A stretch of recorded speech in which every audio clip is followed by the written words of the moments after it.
Hi friends, December 7, 2007 New York சிட்டியில் உள்ள ஒரு மிகப்பெரிய ஸ்கைஸ்கிராப்பரில் ஜன்னல் கிளீன் பண்ணிட்டு இருந்தவரோட பேர் தான் அல்செட்ஸ் மோவினோ. இவர் வந்து சுமார் 500 ஃபீட், அதாச்சு 150 மீட்டர்ஸ் ஹைட்ல இருந்து விண்டோஸை கிளீன் பண்ணிட்டு இருந்த டைம்ல அவர் இருந்த கார்ட் என்னாச்சுன்னா அதில் உள்ள கேபிள் வந்து அவிழ்ந்துருச்சு. ஸோ அந்த கேபிள் அவிழ்ந்த உடனே சடனாக கீழே வந்து விழுந்த அவர் அதுல இருந்து தூக்கி வீசப்பட்டார். வெளியே தூக்கி வீசப்பட்டு கேபிள்ஸ் குமிச்சு வச்சிருந்த ஒரு கூட்டத்துக்கு மேலே போய் விழுந்தாரு. அதனை பார்த்தவங்க எல்லாருமே ஐயோ கதை முடிஞ்சுதான் நினைச்சாங்க. பட் அங்கதாங்க ட்விஸ்டே.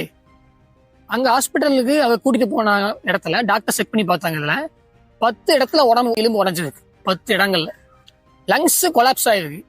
பிரெயின்ல ஒரு பிளட் கிளாட் வேற. 14 ஆப்ரேஷன் பண்ணி, எப்படி 16 ஆப்ரேஷன்ஸ் பண்ணி அவரை காப்பாத்திருக்காங்க. அதுல இருந்து ரெக்கவர் ஆகி கொஞ்சம் கொஞ்சமா நடக்கவும் ஆரம்பிச்சிட்டாரு. இப்போ அது ஃபேமிலியோட ஒரு சாதாரண வாழ்க்கையா வந்துட்டு இருக்காரு. இன்சைனுங்க. யோசிச்சு பாருங்களேன், ஒரு ஆளு ஒரு சம்பவம் நடக்குது அப்படின்னா அதுல இருந்து ஒரு ஆள் தப்பிக்கணும் அப்படின்னு முடிவு ஆயிட்டுன்னா, வீதி முடிவு பண்ணி வச்சுன்னா அதை யாராலையும் மாற்ற முடியாது.